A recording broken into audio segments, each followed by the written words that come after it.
y vamos a leer Mateo 6:25, porque en muchos momentos, en estos días sobre todo, me he encontrado con ese reto de no preocuparme. El otro día alguien me preguntó que cómo estaba, ya le conté algunas cosas de las que sí me andaban preocupando, y dice, pues yo pensaba, el pastor, ¿de qué se va a preocupar?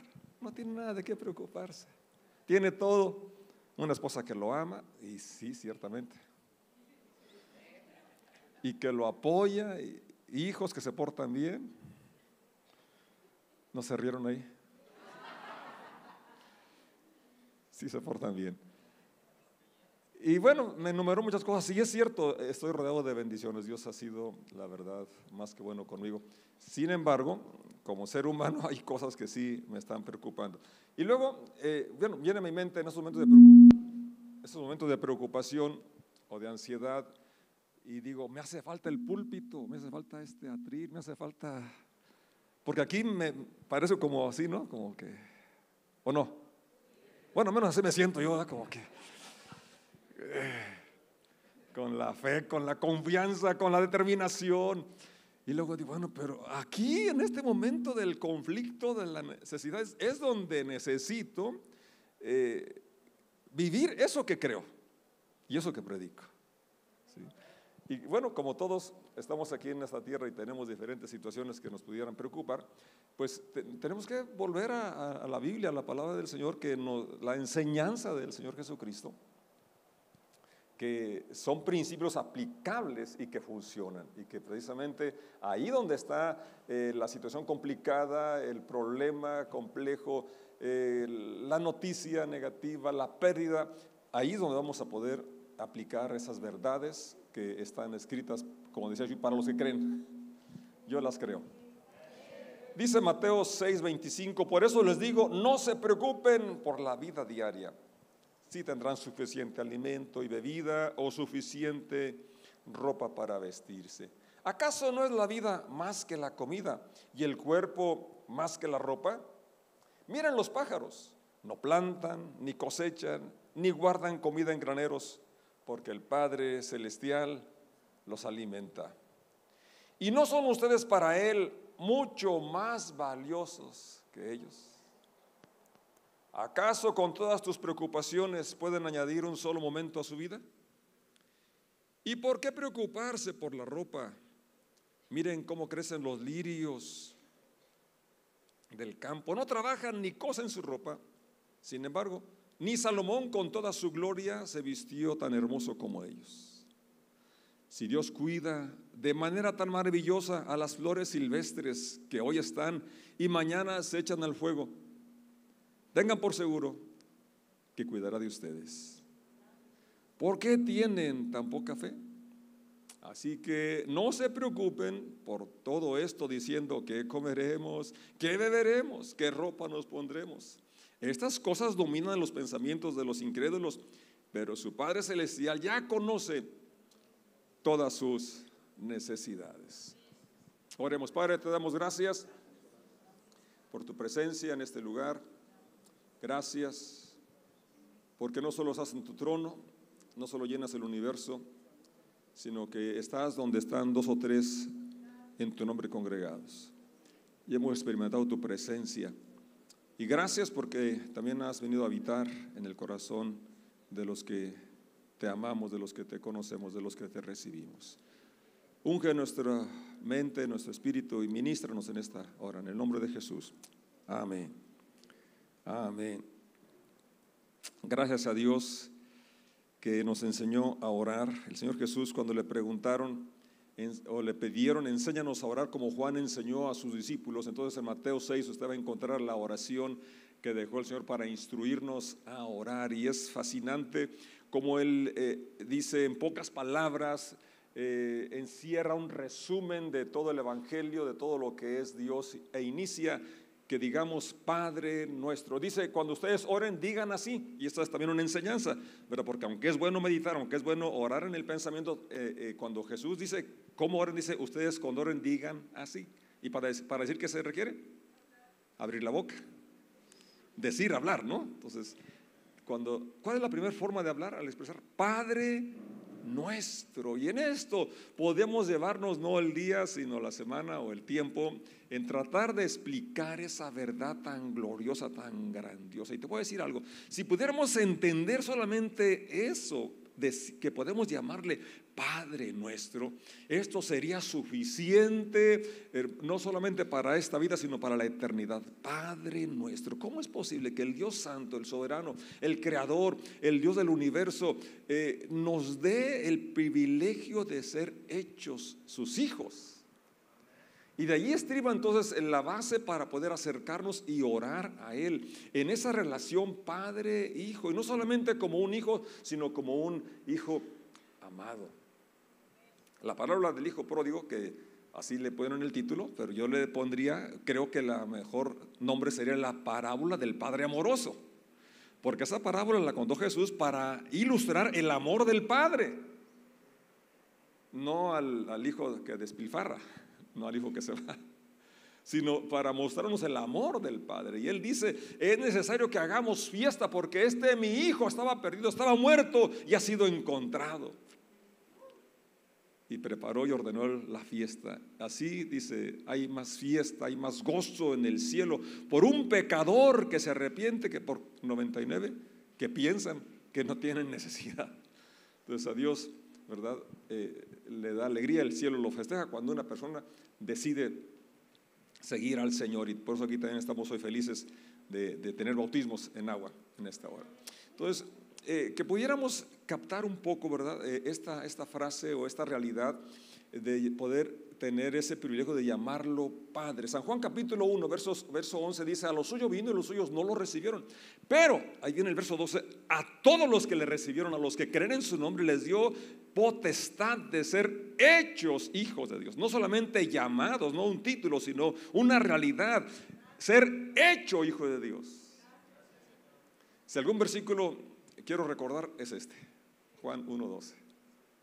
Y te invito a que lo memorices, porque realmente eso es como mi acta de nacimiento, que me da la identidad, que me da esa confianza para entonces poder decir Padre nuestro. Padre nuestro, fíjate, no es Padre mío, Padre, ¿verdad? Mi hermano es más bajito, o más gordo, o más flaco, pero es mi hermano. Es decir, hay hermanos que creen un poco diferente o muy diferente a mí, pero son mis hermanos. Entonces decir Padre nuestro es un espíritu de tolerancia, de aceptación. ¿Se veía qué profundo es esto? No está tan limitado. Realmente el Señor, una sabiduría increíble, sintetizó en pocas palabras unas verdades tan profundas y tan necesarias para poder orar, porque allí habla de una aceptación al hijo mayor y al hijo menor, de las diferentes situaciones, relaciones que hay. Padre nuestro que estás en los cielos, porque sí, Isaías 66:1 dice Dios, el cielo es mi trono, la tierra es el estrado de mis pies. Entonces sí tiene un trono Dios. Y Padre nuestro habla de la familiaridad, la confianza, pero también del respeto, la soberanía de a quién nos estamos acercando. Pero lo bonito, en calidad de hijos y de hijos amados. Pero no solamente está en el cielo. ¿Dónde más está? ¿Dónde no está? En el cielo, en la tierra, en todo lugar, pero más allá todavía una realidad profunda, maravillosa. No solo está en el cielo, en su trono, no solamente llena todo, gobierna y sustenta todo, sino que está ahora, ¿dónde? Amén. Eso realmente también es suficiente para tener fe, tener confianza y enfrentar la vida con todos sus problemas y dificultades que tiene. Está en mi corazón. ¿Puedes decirlo? Está en mi corazón. Qué privilegio. Entonces, en la tierra, en la vida, todos los seres humanos enfrentamos diferentes situaciones. Y una de las cosas que más atacan, afectan al ser humano es el temor, la inseguridad, la incertidumbre, porque no es nuevo esto de los secuestros y de las pérdidas. Usted ve la historia en cualquier cultura, ha enfrentado situaciones muy adversas, muy complejas. Usted lee la Biblia y encuentra situaciones muy tremendas que enfrentaron los seguidores de Jesucristo. Esteban fue muerto a pedradas, ¿no? Jacobo lo degollaron. Pedro, según la historia dice que lo crucificaron con la cabeza hacia abajo porque él no quiso que lo crucificaran como a su maestro, que decía que no era digno. Entonces todas las personas, incluso creyentes fervientes, fieles, han sufrido pérdidas. Pero el problema más grave es el temor al sufrimiento o a la inseguridad. El temor llega a ocasionar enfermedades porque empieza la mente a maquinar cosas negativas y luego llega el momento en que las cree y el cuerpo segrega sustancias que nos llegan a dañar. La preocupación lleva al temor, entonces se desencadena una serie de cosas que nos privan disfrutar el amor de Dios, disfrutar la vida, disfrutar a las personas que tenemos aquí. A veces nos lamentamos por las que se fueron y luego no aprovechamos las que están. Satanás quiere robarnos porque recuerden que vino a matar, a hurtar y a destruir. Pero Jesús dice: yo he venido para que tengan vida y la tengan en abundancia. San Juan 10:10. Usted puede memorizarlo y vivirlo, porque antes de que venga el ladrón ya vino el Señor para guardarnos del ladrón. Así, entonces el texto cuando iniciamos habla pues que no estemos preocupados por nada, que no estemos afanosos por eso. Sin embargo, todos nos afanamos, y en el Padre Nuestro, cuando llegamos a esa primer parte, Padre, es algo que hay que comprender, porque Padre Nuestro que estás en los cielos, no es un Padre como el nuestro aquí terrenal, porque pudiéramos tener una imagen negativa, una experiencia negativa con nuestro Padre terreno. Pero aún que tuviéramos buena experiencia o buena relación, el Padre Celestial es otra onda, es otra cosa, es el Padre perfecto. Jesucristo habló muchas veces de su Padre, del Padre. Tanto habló que Felipe dice: oye, Señor, ya nos has hablado tanto del Padre, muéstranoslo por favor, y con eso nos basta. Estamos satisfechos. ¿Y qué dijo el Señor? Felipe, tanto tiempo que tengo con ustedes y no me has conocido, el que me ha visto a mí. Entonces Jesús revela el corazón del Padre, más que otra cosa, más que los escritos del Antiguo Testamento. Es la vida enseñanza de Jesucristo la que nos revela el amor del Padre. Y Jesús tuvo preocupación cuando Pedro no pescó nada. Pedro pasó toda la noche tratando de pescar, y era pescador experimentado, no era un novato. Él sabía dónde y cómo y a qué horas. Y a veces así nos pasa, ¿no? Trabajamos y luego no nos pagan, o lo que nos pagan se fue con la reparación de un vehículo, de algo, o con una enfermedad. Y tenemos que recordar a nuestro Padre su promesa, que Él va a reprender al devorador. Yo sé lo que Él ha estado recordando esos días, porque la falla de una bomba y lo de otra bomba, y que no llovía, y lo que llovió de más, que se inundó los cultivos. Señor, ¿dónde está tu promesa? Podemos orar de acuerdo a su voluntad y a sus promesas, pero que esos asuntos que pudieran por un momento empañar la imagen del Padre Celestial, ¿verdad?, no borren nuestra confianza y dependencia, y entonces estemos como si no lo conociéramos, llenos de incredulidad, afanados, preocupados por las situaciones que estamos viviendo en el momento. Para reforzar ese punto de que no solamente está en el cielo, donde es su trono, en la tierra, y que todo lo sostiene, lean por favor conmigo San Juan 14:23, ahí va a estar en la pantalla. El Señor está hablando de esta realidad: todos los que me aman harán lo que yo diga. Dios bendiga a Héctor, que hoy se va a bautizar, porque él leyó ahí Mateo 28, que se bauticen sus discípulos, ¿sí? Y acá hay unas personas que son sus discípulos también, que decidieron seguirlo y aún no han dado este paso de obediencia. Todos los que me aman, ¿qué dice? Harán lo que yo diga.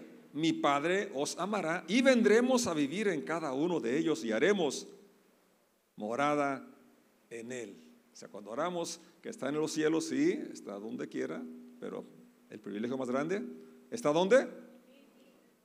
Pablo también lo recalcó después ya en sus cartas, hablando de que somos el templo del Espíritu Santo, de que Él habita en nosotros. Estas verdades nos liberan pues de los sentimientos de inferioridad, de la frustración, de la preocupación, y podremos disfrutar la vida. Podremos hacer a un lado los pensamientos negativos, pensamientos de rechazo, pensamientos que nos limitan. El temor, dijo Salomón es un lazo, es una trampa, es algo que te limita, que te ata. Y no podemos vivir con esas limitaciones. Para llegar con una persona que tenía planes de hacer una empresa más grande, dice, mira, no lo hago porque tengo miedo de que lleguen y me pidan la cooperación o me secuestren, me hagan esto. Y digo, pues la verdad es que no podemos estar viviendo movidos por el temor. Porque Salomón lo dijo, es un lazo, es algo que te limita. Y Pablo dice, el perfecto amor echa fuera el temor. El perfecto amor echa fuera el temor. Luego seguimos orando en la oración es, santificado sea tu nombre. Fíjese que ese es un punto bien importante, bien amplio también, porque el nombre de Jesús, que es porque Él salvará a su pueblo de sus pecados, o también Emmanuel, Dios con nosotros, es algo realmente extraordinario poder invocar el nombre de Jesucristo, porque en Hechos 4:12 dice, en ningún otro hay salvación, porque no hay otro nombre dado a los hombres bajo el cielo en que podamos ser salvos. Pero también dice que se le dio un nombre que es sobre todo nombre. Y habla de los nombres en los que hasta ese momento lo conocían, hasta en los cuales se reveló en el Antiguo Testamento, que hablaban de sus cualidades, de su relación con nosotros, de la provisión que tiene. Y nada más quisiera compartir 4 de ellos. Uno es que Él es mi proveedor, el Señor Jiré. Cuando Abraham encontró aquel cordero para sacrificar, le puso a aquel monte el Señor Jiré, el Señor es mi proveedor, Él proveerá. Ya lo había confesado antes. Y ese es el punto, la fe de que en medio de la necesidad del asunto complejo que estamos viviendo, no sé cómo pagar la renta, no sé cómo pagar esta deuda, no sé cómo reparar esta máquina, no sé cómo hacer esta inversión, ¿de dónde? Entonces creer que el Señor es mi proveedor. ¿Puedes decir conmigo, el Señor Jiré? Una vez más, el Señor Jiré, el Señor es mi proveedor. Cuando Moisés tuvo una victoria, él reconoció que la victoria era por el Señor y dijo, el Señor es mi estandarte, Él es mi bandera. Él nos lleva de triunfo en triunfo. El Señor es mi paz, el Señor Shalom. Si algo nos trae descanso es confiar en lo que Él dijo, mi paz les doy, mi paz os dejo, no como el mundo la da. Es una paz verdadera y qué bendición experimentarla. El Señor es mi justicia. Eso es algo tremendo también, porque cuando decimos esto es que estamos cubiertos con su manto y ahora no nos ve con nuestras limitaciones y defectos, sino nos ve con la justicia de Cristo, con la perfección de Cristo. Esto nos quita la carga de la culpabilidad, nos quita la carga de condenación y podemos adorarle en espíritu y en verdad. Dice la otra frase, que venga tu reino, y esto es bien importante. En Lucas 17:20-21, un día los fariseos preguntaron a Jesús, ¿cuándo vendrá el reino de Dios? Jesús contestó, no pueden descubrir el reino de Dios por medio de señales visibles.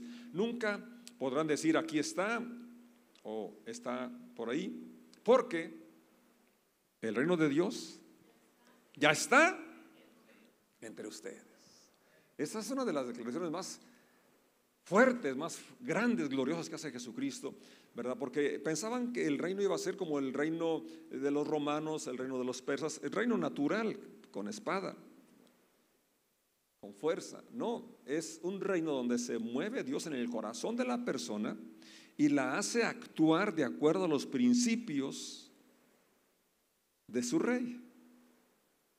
Venga tu reino, entonces es que yo voy a reconocer que Él es mi Señor. Por eso la salvación viene cuando una persona confiesa que Jesús es su Señor. Romanos 10 dice, esta es la palabra de fe que predicamos, que si crees en Jesús y confiesas con tu nombre que Él, si ves con tu boca que Él es el Señor, serás salvo. ¿Por qué? Con el corazón se cree para justicia, pero con la boca se confiesa para salvación.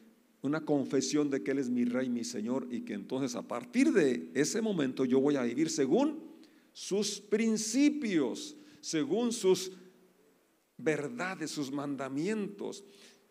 El reino de Dios está en ustedes. Donde Él llega, entonces Él establece su trono, y por eso es un cambio muy notorio. Dice Pablo, de modo que si alguno está en Cristo, o Cristo está en él, nueva criatura es, las cosas viejas pasaron, he aquí, todas son hechas nuevas. Romanos 14, 17, pues el reino de Dios se trata de llevar una vida de bondad. No es asuntos de comida u otras, sino de una vida de bondad, paz y alegría en el Espíritu Santo. Amén. Y luego llegamos aquí para cerrar a esta parte del Padre Nuestro, donde dice: el pan nuestro de cada día, dánoslo hoy. Y qué amplio es esto. Dios tiene cuidado, tiene interés de las necesidades básicas del ser humano. Él tiene interés de que seamos productivos. Él, desde que nos creó con esa capacidad de ser productivos. Por eso ese anhelo de florecer, de expandir, de crecer, eso es sano. Así Dios nos creó con esa capacidad de ser productivos. Es decir, a Dios le interesa el bienestar espiritual y eterno, pero también el aquí y el ahora y el físico. Que tengamos éxito en nuestros negocios, en nuestro trabajo, que tengamos salud, que prosperemos como prospera nuestra alma. Lo vemos en su ministerio porque él se enfocó mucho en predicar, pero no ignoró las necesidades físicas y sanó a los enfermos. ¿Es cierto? Les dio de comer cuando no había que comer. Tuvo compasión, pero les dio de comer, multiplicó los panes en más de una ocasión. ¿Es cierto? Cuando Pedro no pescó, le dijo: echa la red a la mano derecha. ¿Así es? Pedro era pescador, Jesús era carpintero. Pedro, con toda su experiencia y capacidad, no pudo sacar nada, pero cuando seguimos al maestro, cuando seguimos sus instrucciones, viene la bendición. Y es el meollo del evangelio: que Jesús sea nuestro maestro, nuestro instructor, que hagamos lo que Él dice. Pedro dice: Señor, yo soy pescador, sé dónde están los peces, sé a qué horas pescar, y toda la noche trabajé y no saqué nada, pero en tu palabra, obedeciendo tus instrucciones, la voy a echar una vez más. Y ahí vino la pesca. Entonces yo creo que quizás nos faltará a algunos, ¿no?, oír esas instrucciones, y entonces vamos a pescar. Ya ha resucitado el Señor, les prepara un desayuno y también una pesca milagrosa. Dios tiene, Jesús tuvo y tiene cuidado de las cosas materiales, de que tuvieran alimento, de que tuvieran sustento. Entonces, cuando oramos al Padre, tenemos que tener esa concepción clara que Dios es bueno, que Él quiere bendecir, que Él quiere proveer para nuestra necesidad. Piensa en la creación. ¿Qué día creó Dios al hombre? ¿No han leído la Biblia? El sexto fue lo último que hizo. Primero hizo toda la creación. Creó el jardín con todos los frutos deliciosos, y ahora sí puso allá al hombre. Ya le había provisto hogar y alimento. Y luego, después del sexto día, ¿qué siguió? El séptimo día, el descanso. Fíjate, Dios creó y estableció un día para descansar. El día del Señor. ¿El día de quién? De las prioridades. Es importante. Lo primero que Dios quiere es la comunión con Él. Aunque Dios lo puso en el jardín para que lo cuidara, lo cultivara, pero primerito es la comunión con Él. Así lo estableció desde el inicio. Relación con Él. Primero descansas y luego ahora sí trabajar. ¿Sí? Pero ya trabajas 6 días, ahora comunión. En el maná, 40 años Dios les mandó pan fresquecito, 6 días, pero el séptimo día no caía nada. Y aunque estaba la instrucción, unos necios salían a buscar y no hallaban nada. Y luego otros necios el día primero agarraban para no salir el martes o el siguiente día. ¿Y qué les pasaba? Se les pudría. Entonces hay que trabajar todos los días y un día dedicarlo para tener comunión con nuestro Padre. Recuerda, es el día del Señor, no tu día, porque dices: es el único día que me puedo levantar tarde.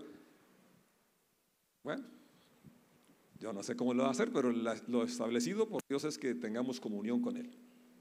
Es el día que se recargan las pilas espirituales y eso es más poderoso que las pilas físicas.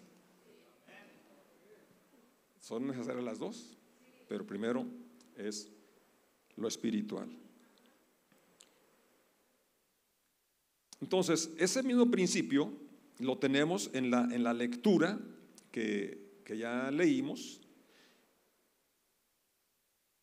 El Señor habló muy claramente lo que ya leímos en Mateo 6, que no nos preocupemos, y luego nos habla de las preocupaciones que a todos nos traen: el alimento, la bebida y la ropa, ¿verdad? Y luego que no nos preguntemos qué me vestiré, qué me pondré. Bueno, eso está difícil, ¿no? Porque usted habla del closet y dice, ¿cuál me pondré? Está apretado el closet y no sabe ni qué ponerse, ¿verdad? Yo no tengo tan grande el closet, pero sí, a ver cuál sigue. No quiero parecer fotografía porque todos los días la misma. Pero a veces nos preguntamos qué me pondré de tanto que tenemos.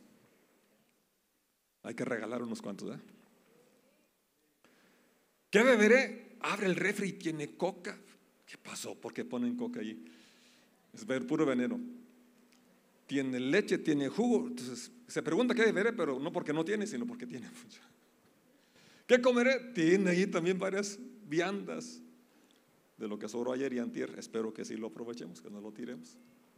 Pero bueno, la pregunta está de aquellos que no tienen nada, ¿verdad? Que realmente no hay nada. No tienen que. Sin embargo, el Señor dice y nos lleva a ver a la creación. Dice que Él cuida de los pájaros. Pero ¿saben qué? ¿Cómo le hace? Nos manda a algunos a sembrar sorgo y maíz para que los pajaritos vayan a comer. Pero bueno, el punto es ese. Dice el Señor, si Él cuida de las aves y si nosotros valemos ante Él más que las aves, ¿cómo no va a cuidar de nosotros? Entonces lo que quiere despertar aquí es nuestra confianza, nuestra dependencia de Él. Si Dios cuida de manera tan maravillosa también de las flores silvestres, tengan por seguro, verso 30, regresando a la lectura inicial, tengan por seguro que Dios, ¿qué? Cuidará también de ustedes. Mateo 6, verso 30. Y luego la pregunta, ¿por qué tienen tan poca fe? O sea, sí tenemos fe, pero estamos aquí, ¿verdad? Pero también podemos orar, Señor, sí creo, pero aumenta mi fe, por favor. ¿No es cierto? Y es lo que esta lectura, al compartirla, pretendo que mi fe sea aumentada y la tuya también. Todos enfrentamos situaciones complejas que van a retar nuestra fe, van a probar nuestra fe, van a probar nuestra obediencia a Dios, van a probar qué concepto tenemos realmente de Dios. ¿Sí lo vemos como nuestro Padre? ¿Sí lo vemos como un Padre que quiere cuidarnos y que tiene capacidad de hacerlo? Entonces vamos a vivir confiados, ¿verdad? Vamos a vivir contentos. Y luego fíjense el verso 31, así que no se preocupen por todo esto diciendo. El 32, esas cosas dominan los pensamientos de ¿quiénes? 32, por favor proyéctenlo. Ahí lo están buscando. O sea, es algo normal que busquemos la comida, la bebida, la vivienda, pero que no sea lo que domine tu corazón, tu pensamiento. Verso 32. Esas cosas dominan el pensamiento de ¿quién? Y yo no soy incrédulo. ¿Y tú? Entonces, ¿cómo se va a reflejar? En que no permitamos que eso nos domine. Sí, van a llegar, pero no van a controlar mi vida. Porque tengo la fe, la confianza de que mi Padre me ama y es bueno y va a proveer lo que necesito. ¿Así es? Pero su Padre Celestial ya conoce sus necesidades. Si vamos a pedirle, aunque Él ya la sabe, pero más que nada que esté la fe y por la cual le agradecemos por su provisión, por su bondad, por su cuidado, por su capacidad que tiene para alimentar a los seres vivos y sobre todo a sus hijos. Ahora, cerramos con el verso 33 y aquí nos ponemos de pie.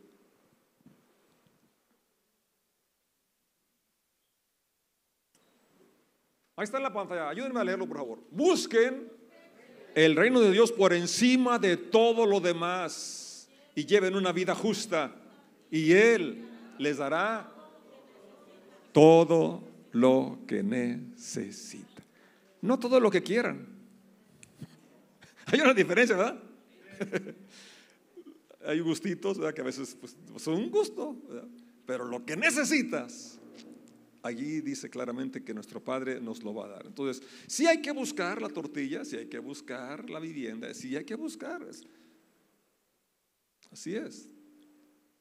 Pero hay un orden. Primeramente buscar su reino, su justicia. Primeramente buscar lo que a Él le agrada, sus principios, el estilo de vida que Él quiere que yo viva. Vivir una vida de acuerdo a sus verdades, a su ejemplo de vida, a sus mandamientos. Y cuando así lo hacemos, cuando la prioridad es su reino, su justicia, cuando amamos como Él ama, cuando tenemos compasión, cuando ejercemos esa fe, entonces su promesa es que Él va a añadir aquellas cosas, Él va a agregar, Él nos va a dar esas cosas que necesitamos.